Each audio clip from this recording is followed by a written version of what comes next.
बिस्मिल्लाहिर्रहमानिर्रहीम। Dear students, मैं उम्मीद करता हूं कि आप सब खैरियत से होंगे। क्लास 9th के तमाम स्टूडेंट्स के ये वीडियो बहुत ज्यादा इंपॉर्टेंट होने वाली है, खासकर उन स्टूडेंट्स के लिए जिन्होंने एग्जाम 2026 देना है। तो आज के इस वीडियो में फिजिक्स पेपर प्रेजेंटेशन के बारे में आपको बताने जा रहे हैं। अगर आप मेरे बताए हुए तरीके को फॉलो करते हैं, इस तरीके से फिजिक्स का बोर्ड का पेपर अटेम्प्ट करके आते हैं, तो गारंटी दे रहा हूं आपके 60/60 मार्क्स आएंगे।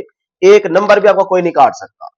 और इस तरीके से अगर आप पेपर अटेम्प्ट करेंगे तो पेपर में बहुत ज्यादा खूबसूरती आएगी। एग्जामिनर बस देखते ही नंबर देता जाएगा और आगे चलता जाएगा। गलत भी लिख के आएंगे ना तो वो भी बीच में छुप जाएगा, वो भी नजर नहीं आएगा। तो इस तरीकों को जरूर फॉलो कीजिएगा। बहुत से बच्चे बहुत सारी मिस्टेक्स करके आते हैं, वो आपने नहीं करनी। मैं आपको पूरा तरीका बताऊंगा कि शॉर्ट का आपने कितना आंसर लिखना होता है, किस तरह से लिखना होता है, किस तरह से लिखेंगे तो पेपर पे खूबसूरती आएगी। और इसी तरह से लॉन्ग के बारे में बताऊंगा कि डायग्राम बनानी होती है, नहीं बनानी होती, लेड पेंसिल का यूज करना है, नहीं करना, इक्वेशन जो मैथमेटिकली होती है वो थ्योरी में किस तरह से ऐड करनी होती है, सेंटर में लिखे, एंड पे लिखे, स्टार्ट में लिखे, थ्योरी कितनी ज्यादा लिखनी होती है, और इसी तरह से न्यूमेरिकल को किस तरह से आपने सॉल्व करके आना है, ये सारा तरीका डेर्सोस में इसमें आपको बताने जा रहा हूं। अगर आप वीडियो कंप्लीट देखेंगे, एक एक चीज आपको पता लगनी चाहिए। अगर ये आपको पता चल जाती है और इस तरीके से आप अपनी आदत बना लेते हैं, क्योंकि अभी आपका टेस्ट सेशन स्टार्ट हो रहा है स्कूल्स में, एकेडमीज में, हम भी ऑनलाइन टेस्ट स्टार्ट करने वाले हैं, ठीक है। तो उसमें आपने यही प्रैक्टिस करनी है। अगर आप इस तरह से स्कूल के टेस्ट, एकेडमी के टेस्ट या ऑनलाइन टेस्ट अटेम्प्ट करेंगे तो ये 2-4 दफा टेस्ट देने से आपकी प्रैक्टिस हो जाएगी और इसका फायदा आपको होगा बोर्ड के पेपरों में। वहां पे आप इस पैटर्न को फॉलो कर पाएंगे, ठीक है। तो जल्दी से आप इस वीडियो को लाइक भी कर लें, चैनल को जरूर सब्सक्राइब कर लें, वीडियो कहीं पे भी स्किप नहीं करनी, क्योंकि एक एक चीज इंपॉर्टेंट है आपके लिए समझना, ठीक है ना। एक दफा 15-20 मिनट इस वीडियो पे लगा के ना ये सारी चीजें सीख लें, समझ लें। इसी तरह से आप पेपर अटेम्प्ट करके, गारंटी दे रहा हूं आप इस साल के टॉपर होंगे। करेंगे ना टॉप? इंशाल्लाह जरूर करेंगे, इंशाल्लाह जरूर। जल्दी से कमेंट सेक्शन में टाइप कर दीजिएगा। इसमें एक एक चीज आपको बताऊंगा कि कौन से स्टूडेंट्स जो है ना कौन सी गलतियां करते हैं, वो आपने नहीं करनी। तो स्टार्ट करते हैं बेटे सबसे पहले सब्जेक्टिव पेपर से कि शॉर्ट क्वेश्चन का पोर्शन आपने किस तरह से अटेम्प्ट करना होगा, ठीक है जी। चलें जी, स्टार्ट करते हैं बेटे। एक एक बात मेरी गौर से सुननी है, समझनी है और चीजें सारी माइंड में रखते जाइएगा, क्योंकि हर क्वेश्चन दूसरे क्वेश्चन से डिफरेंट होता है। तो आपको पता होना चाहिए कि किस क्वेश्चन का किस तरह से आंसर लिखना है। जितना सिंपल तरीके से लिखेंगे उतना ही आपकी शीट पे ज्यादा खूबसूरती आएगी। डिजाइनिंग करने की कोई जरूरत नहीं है, क्योंकि इतना टाइम नहीं होता। आप डिजाइनिंग करने बैठेंगे, टाइम अपना जाया कर बैठेंगे। तो मैं आपको सिंपल तरीके से, आपका टाइम भी कम लगेगा और शीट पे खूबसूरती भी आती जाएगी, ठीक है। तो वो तरीका आपको बताता हूं। तो आपका स्कूल का टेस्ट हो, एकेडमी का टेस्ट हो, या आप घर बैठे ऑनलाइन टेस्ट सेशन अटेम्प्ट कर रहे हो, आपने अपनी आंसर शीट पे इसी तरह से आंसर लिखने, जैसे मैं आपको यहाँ पे तरीका बता रहा हूँ। बहुत ही सिंपल है। तो आपने स्टार्ट में अगर इस तरह से चीजें मेंशन करनी है तो कर लीजिएगा। क्लास 9th है, हम फिजिक्स के पेपर की बात कर रहे हैं, तो हम सब्जेक्टिव पेपर स्टार्ट करते हैं बेटे। सबसे पहले आप यहाँ पे मेंशन करेंगे और लाजमी करेंगे सब्जेक्टिव टाइप। ये आपके क्वेश्चन पेपर पे मेंशन होता है कि सब्जेक्टिव टाइप, उसका पार्ट नंबर 1। सही है। यहाँ पे समटाइम्स सेक्शन 1 लिखा आता है किसी किसी बोर्ड में, और किसी किसी बोर्ड में पार्ट 1 लिखा होगा। तो ये शॉर्ट क्वेश्चन का पोर्शन होगा। तो आपने बिल्कुल इसी तरह से हेडिंग लगानी है मार्कर के साथ। कोई कट वाला मार्कर लेने की जरूरत नहीं है आपको। सिंपल इंग्लिश के लिए आप सिंपल मार्कर ही यूज करें। मैं वही बता रहा हूं, देखें मैंने कोई डिजाइनिंग नहीं की हुई, लेकिन आप शीट पे खूबसूरती चेक कीजिएगा। तो सब्जेक्टिव टाइप पार्ट 1। अब पार्ट 1 में क्या है? शॉर्ट क्वेश्चन का पोर्शन है। तो आप लिखें यहाँ पे कि शॉर्ट आंसर क्वेश्चंस, ठीक है जी। नहीं भी लिखेंगे तो कोई मसला नहीं है, बड़ा लिख दे, बहुत बेहतर होता है। अगले को पता चलता है कि देखें बच्चा एक एक चीज क्लियर कर रहा है। तो एग्जामिनर पढ़ेगा नहीं पेपर, वो चेकर जो है ना सिर्फ देखता जाएगा और टिक करता जाएगा, आपको मार्क्स देता जाएगा। तो ये चीज आपने लाजमी मेंशन करनी है। अब देखें पार्ट 1 में जो शॉर्ट क्वेश्चन का पोर्शन, उसका क्वेश्चन नंबर 2 होगा पहले। तो ये लाजमी लिखना है आपने, क्वेश्चन नंबर 2 इस तरह से, और फिर नीचे से हल्की सी बारीक सी लाइन भी आप लाजमी लगाएं, इससे खूबसूरती आती है। क्लियर? बाकी देखें मैंने कोई गंद गुंद नहीं मारा होगा। अब आपके पास टाइम नहीं होता तो आपने शॉर्ट क्वेश्चन यहाँ पे लिखना नहीं है पूरा, सिर्फ उसका पार्ट नंबर लिखे। अब मेरी बात ध्यान से सुनिएगा। बहुत से बच्चे क्या करते हैं कि क्वेश्चन नंबर 2 में पार्ट नंबर 3 अटेम्प्ट करते हैं सबसे पहले, क्योंकि वो उनको अच्छे से आता होता है, लेकिन वो नंबर लगा देते हैं यहाँ पे 1। वो अपनी तरतीब से 1 2 3 4 5 तक पहुंचना चाह रहे होते हैं। तो ये गलती आपने नहीं करनी। जो क्वेश्चन नंबर 2 का पार्ट आपने अटेम्प्ट करना है, उसी पार्ट का आपने नंबर यहां पे लिखना है, और वो भी आपने रोमन में लिखना है। जो क्वेश्चन पेपर पे नंबरिंग होगी रोमन में होती है, वही आप लिखेंगे। ये नहीं करना कि उधर आपके पास इस तरह का 3 है और आप लिख के आ जाए ये वाला 3। ये गलत हो जाएगा। बातें गौर से सुनिएगा। बहुत से बच्चे यही मिस्टेक्स करते हैं और आपको कोई ये चीजें नहीं बताता, इसलिए आपका एंड पे नुकसान होता है। मैं एक एक चीज आपकी यहाँ पे क्लियर कर दूंगा। तो देखें, मुझे सपोज करें तीसरा पार्ट जो है ना क्वेश्चन नंबर 2 का, वो मुझे पहले अच्छे से आता है। तो मैंने यहाँ पे देखो पार्ट नंबर 3 लिखा और आगे इस तरह से हल्की सी एक आधी लाइन लगा दे, शीट के ऊपर हाफ लाइन इस तरह से लगा के छोटी सी लगा दे, आगे क्वेश्चन मार्क। देखिए इसमें टाइम नहीं लगेगा, बच्चे क्वेश्चन लिखने बैठ जाते हैं, वो टाइम ले जाता है, तो आपने जल्दी से देखे हाथ से ऐसे लाइन लगा लेनी और आगे क्वेश्चन मार्क, उसको पता चल गया और इससे खूबसूरती भी आ जाएगी। नीचे आपने आंसर देना है, ठीक है, तो आंसर की हेडिंग लगा दें, बहुत अच्छी बात है। तो आप इस तरह से देखें, आंसर की हेडिंग लगाने के बाद उसके बिल्कुल नीचे से स्टार्ट करना है, आगे से स्टार्ट नहीं करना, उससे खूबसूरती नहीं आती। तरीका यही है कि उसके नीचे से आप स्टार्ट करें। अब हम लेट कर लेते हैं कि पहला जो यहाँ पे शॉर्ट क्वेश्चन था वो पूछ रहा था कि आप वेलोसिटी को डिफाइन करें और उसका फार्मूला लिखें और यूनिट भी लिखें। तो आपने फिर इस तरह से देखें answer, the time rate of change of displacement is called velocity, it is denoted by v। अब आपको पता है वेलोसिटी वेक्टर क्वांटिटी है, तो इसको आपने एरो डाल देना है। तो बस ये प्रॉपर आपके पास उसने डिफाइन बोला है, तो जितना क्वेश्चन उतना आंसर, तो ये हमने डिफाइन कर दिया। फिर उसने आगे क्वेश्चन के अंदर कहा हुआ है कि फार्मूला लिखे, ये सिर्फ समझाने के लिए आपको बता रहा हूं।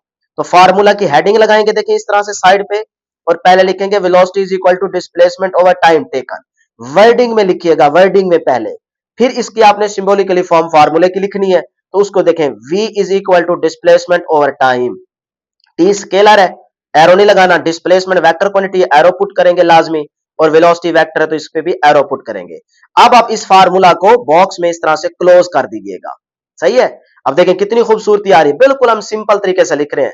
लास्ट में उसने क्वेश्चन के अंदर बात पूछी हुई है, यूनिट भी लिखे, तो यूनिट की हेडिंग लगाएं, और ये नहीं कि यूनिट की हेडिंग लगाने के बाद डायरेक्ट आप लिखते हैं मीटर पर सेकंड, नहीं, इस तरह से लिखना होता है proper answer. The SI unit of the velocity is metre per second, और जिसकी सिंबॉलिकली फॉर्म देखें ब्रैकेट में आप इस तरह से लिखते हैं मीटर पर सेकंड। अब ये 2 नंबर का शॉर्ट आपका पूरा सॉल्व हो चुका है। तो जब आप इस तरह से सिंपल तरीके से चीज को सॉल्व करके आएंगे ना, जितना सवाल उतना ही जवाब। उसने कहा डिफाइन वेलोसिटी, सही है, और डिफाइन करें फार्मूला और यूनिट को, तो हमने वही सिर्फ चीज लिखी है, इसके अलावा एक्स्ट्रा काम नहीं किया। तो इस तरह से वो देखते ही आपको 2 नंबर देगा, बस पढ़ेगा ही नहीं, तो 2 नंबर आपको पूरे मिल गए। तो ये देखें कितने सिंपल तरीके से हमने पहला शॉर्ट सॉल्व कर लिया है। अब इसी तरतीब को आप फॉलो करते हुए आगे सपोज करें आपको पार्ट नंबर इसका 5 आता है, तो आप यहां पार्ट 5 ही मेंशन करेंगे, फिर लाइन लगा ले, क्वेश्चन मार्क, फिर आंसर लिखेंगे। ठीक है, अब आपको तरीका समझ आ गया ना। और याद रखिएगा सीक्वेंस में लिखना है आपने, मतलब कि जिस तरह मैंने यहां पे देखो ये बराबर का गैप है, देख रहे हो यहां पे बच्चे क्या गलती करते हैं कि ये वाला गैप पहले कम फिर ज्यादा फिर कम फिर ज्यादा, उससे खूबसूरती नहीं आती। यहां पे देखो गैप तकरीबन बराबर का है, अगर इस तरह से गैप बराबर कर रखेंगे आपकी राइटिंग अच्छी हो जाएगी, बेहतर हो जाएगी, और शीट पे खूबसूरती आएगी। ये चीजें सारी गौर से समझ लें, क्लियर है। इतना टाइम आप पे कोई भी नहीं लगाएगा, मैं ही सिर्फ लगा रहा हूं। आगे चलते हैं, इसके बाद लेट्स सपोज आपको पार्ट नंबर 2 अच्छे से आता है, तो आपने पार्ट 2 इधर करना है, तो पार्ट 2 की ही हेडिंग लगाएंगे, पार्ट 2, आगे इस तरह से लाइन लगा के क्वेश्चन मार्क।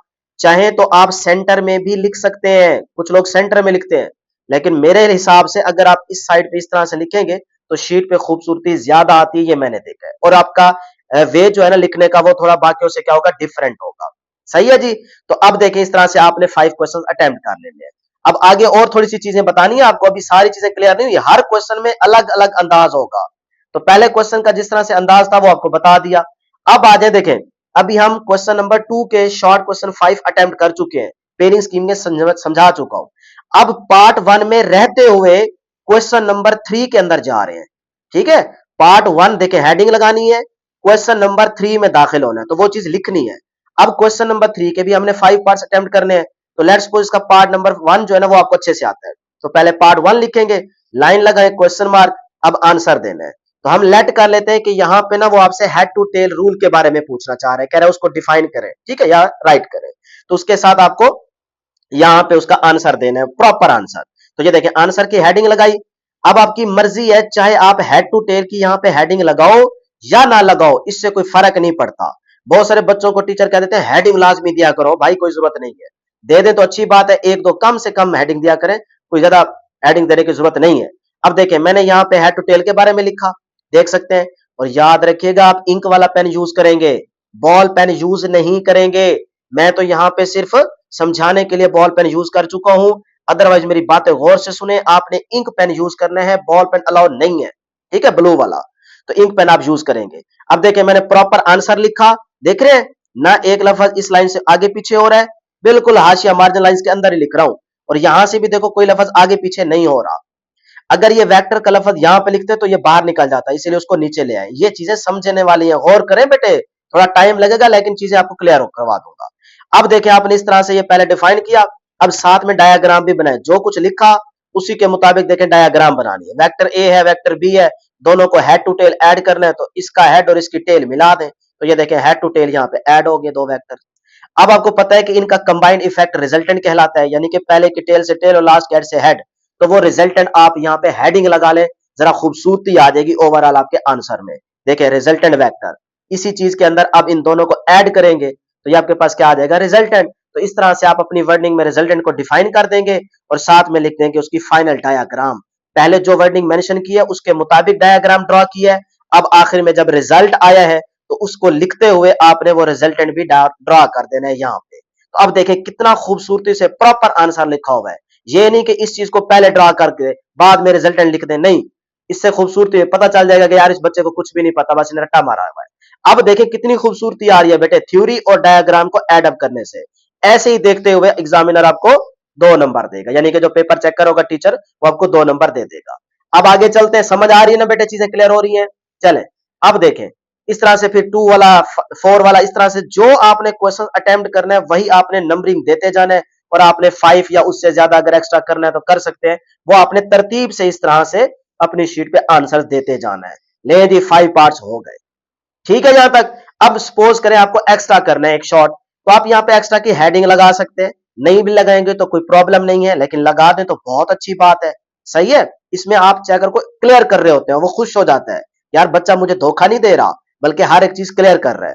तो मैंने एक्स्ट्रा की हेडिंग लगाई और सपोज करें मैंने तीसरे वाला पार्ट एक्स्ट्रा करना है, तो वही तरीका आपने फॉलो करते हुए यहाँ पे उसका आंसर लिख देना है। क्लियर है यहां तक? चले जी, अब आपका क्वेश्चन नंबर 3 हो गया। क्वेश्चन नंबर 4 की तरफ आएंगे, इसके भी आपने 5 पार्ट्स अटेम्प्ट करने होंगे। तो पहले लिखना है कि भाई अभी भी हम पार्ट 1 के अंदर ही हैं, पार्ट 1 के अंदर रहते हुए क्वेश्चन नंबर 4 में दाखिल हो रहे हैं, तो ये चीज अपनी आंसर शीट पे लिखिएगा, सही है ना। तो अब क्वेश्चन नंबर 4 का पहला पार्ट हम सॉल्व करते हैं। जो क्वेश्चन होगा वो आपने क्वेश्चन पेपर से देख लेना है, उसको लिखने की जरूरत नहीं है, इस तरह छोटी सी लाइन लगा के क्वेश्चन मार्क डाल दे, इससे खूबसूरती बढ़ती जाएगी। आंसर लिखना है, अब जरा गौर से समझिएगा।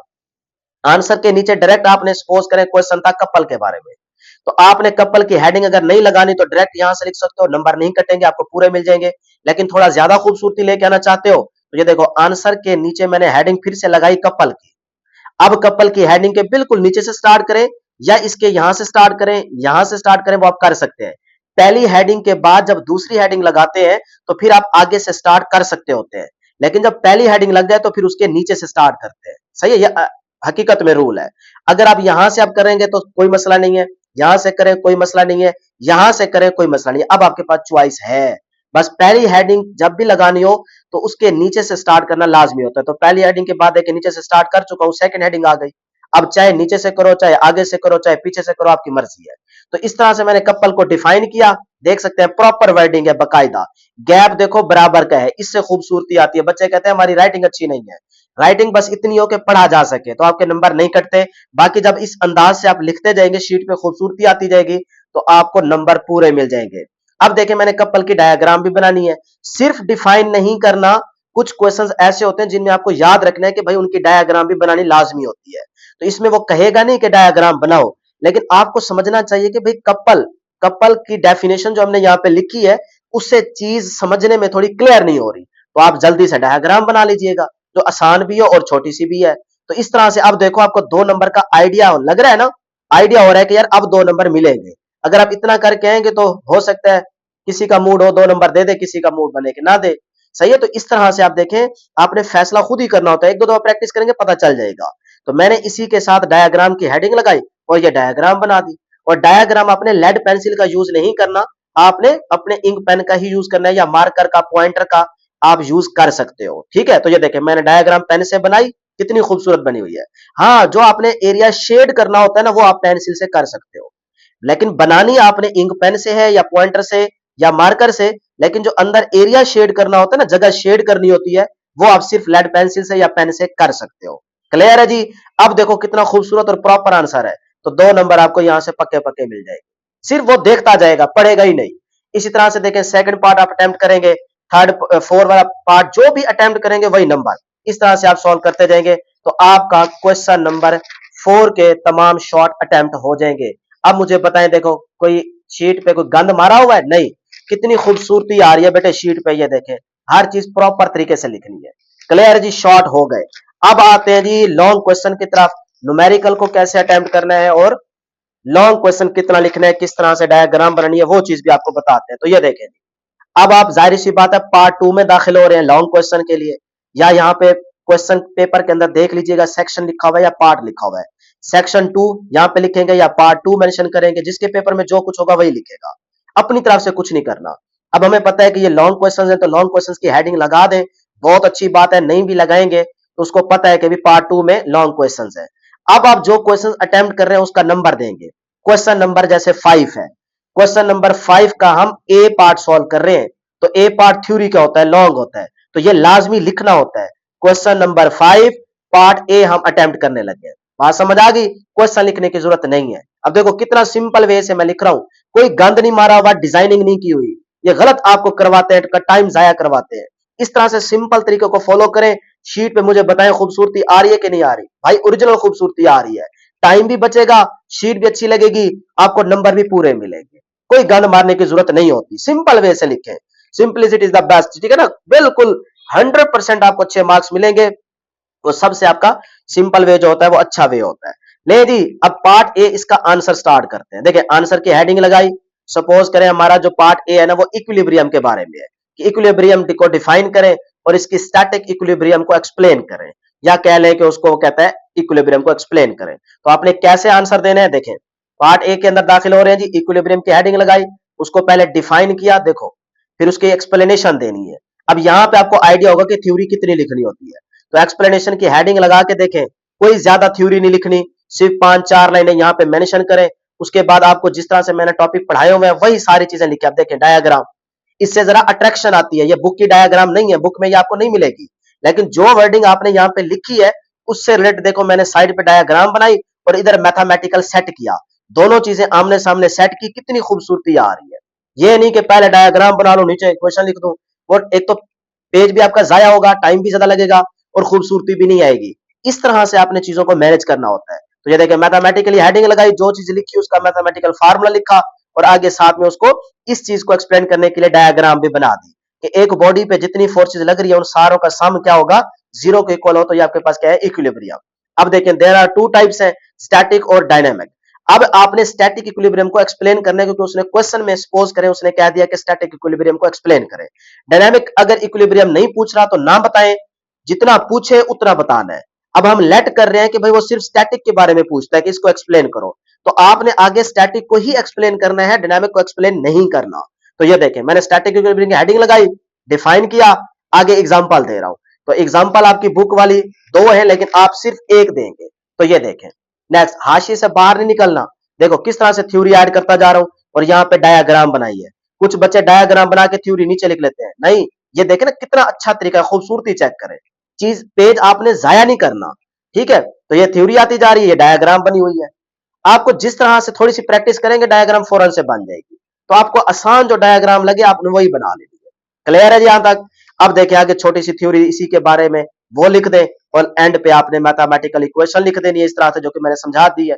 आपका ये टॉपिक एंड हो गया है। अब उसने कहा था सपोज करें स्टैटिक इक्विलिब्रियम तक आप करें, तो आप यहां तक इसको एंड कर दें, सही है? और नीचे आपने इस तरह से एक छोटी सी लाइन लगा देनी है कि भाई हमारा टॉपिक एंड हो चुका है, बस उसको क्लियर करें। तो इस तरह से आपको हो ही नहीं सकता कि वो नंबर कटे, आपको पक्के पक्के यहाँ पे 5 मार्क्स देगा। अगर 4 मार्क्स का आपका लॉन्ग है तो 4 नंबर, अगर 5 का है तो वो 5 दे देगा। वो क्वेश्चन पेपर पे मेंशन किया होगा, आपको देख लेंगे। कभी कभार उलट पुलट हो जाता है ना, वैसे लॉन्ग 9th के अंदर 4 नंबर का होता है और 5 नंबर का न्यूमेरिकल होता है। 10th के अंदर 5 नंबर का लॉन्ग होता है और 4 नंबर का न्यूमेरिकल होता है। तो वो आपको पहले पेयरिंग स्कीम के अंदर बता चुका हूं। अगर सपोज करें उसने डायनामिक इक्विलिब्रियम को भी एक्सप्लेन करने को कह दिया है, तो फिर आप वो आगे हेडिंग लगा के एक्सप्लेन करेंगे। अदरवाइज उसने क्वेश्चन में अगर कह दिया है कि भाई सिर्फ स्टैटिक इक्विलिब्रियम को एक्सप्लेन करें, तो आप यहां तक उसका एंड कर देंगे और लाइन लगाने के बाद ये वाला नहीं लिखेंगे। ये सिर्फ मैंने आपको समझाने के लिए बताया है कि जितना सवाल उतना जवाब। ये नहीं कि आप एक्स्ट्रा करके आ जाए, जब एक्स्ट्रा करते हैं फिर नंबर कट जाते हैं। लो जी लॉन्ग का भी पता चल गया। लॉन्ग में देखो कोई कहीं पे भी आपको नहीं लगेगा कि गैप ज्यादा है कम है, देख रहे हो ना सीक्वेंस। इस तरह से इधर से और इधर से बराबर हिसाब रखेंगे ना, तो आपके थ्योरी या शीट पे बहुत ज्यादा खूबसूरती आएगी और गैप भी बराबर का रखा जाता है। अब आ जाए लास्ट में आपको चीज सिखाते हैं न्यूमेरिकल के बारे में। अब देखो न्यूमेरिकल सॉल्व करने हैं, तो आपको पता है हम क्वेश्चन नंबर 5 का ए पार्ट सॉल्व कर चुके हैं, तो क्वेश्चन नंबर 5 फिर से लिखो। अगर सिर्फ बी पार्ट लिखोगे ना, कुछ बच्चे होते हैं वो ये नहीं लिखते, वो सिर्फ लिख देते हैं बी। अब उसको क्या पता कि ये बी पार्ट किसका है, 5 का है, 6 का है, 7 क्वेश्चन का है, उसको तो नहीं पता। तो बेटे अच्छा स्टूडेंट क्या करता है, टॉपर बच्चा क्या करता है, लिखता है क्वेश्चन नंबर 5 का बी पार्ट हम सॉल्व करने लगे, ताकि उस चेकर को समझ आ जाए, क्लियर हो जाए चीज। वो 2 मिनट में आपका पेपर चेक करके साइड पे रख देगा। सही है ना। अगर कहीं पे छोटी मोटी गलती भी की होगी ना, वो भी आपकी नजर ही नहीं आएगी। तो इसीलिए तरीका फॉलो किया जाता है। अब देखो बी पार्ट हम सॉल्व कर रहे हैं, क्वेश्चन के स्टेटमेंट लिखने का कोई जरूरत नहीं है, फायदा नहीं है। सोल्यूशन की हेडिंग लगाएं, ये सबसे अच्छा तरीका है।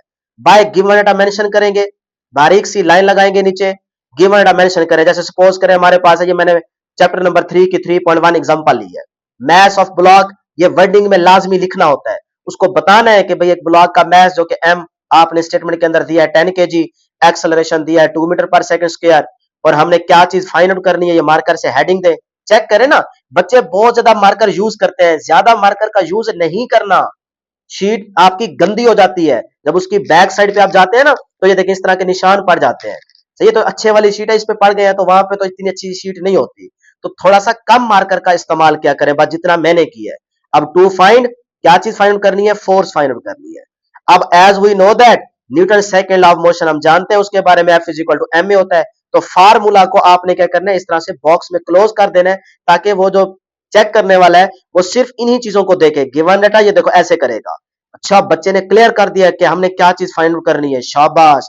ऐसे अच्छा ये फार्मूला लगा रहे हैं, ले जी अच्छा शाबाश, पुट कर रहा है भाई वैल्यूज को, शाबाश। ये देखिए उसको 3-4 चीजें बतानी थी, वो इस तरह से आपने क्लियर कर दी। वो 1 या 2 सेकंड में ना, यहाँ आपको फौरन जो है ना 5 नंबर का अगर न्यूमेरिकल है तो 5 नंबर दे देगा। ये है तरीका।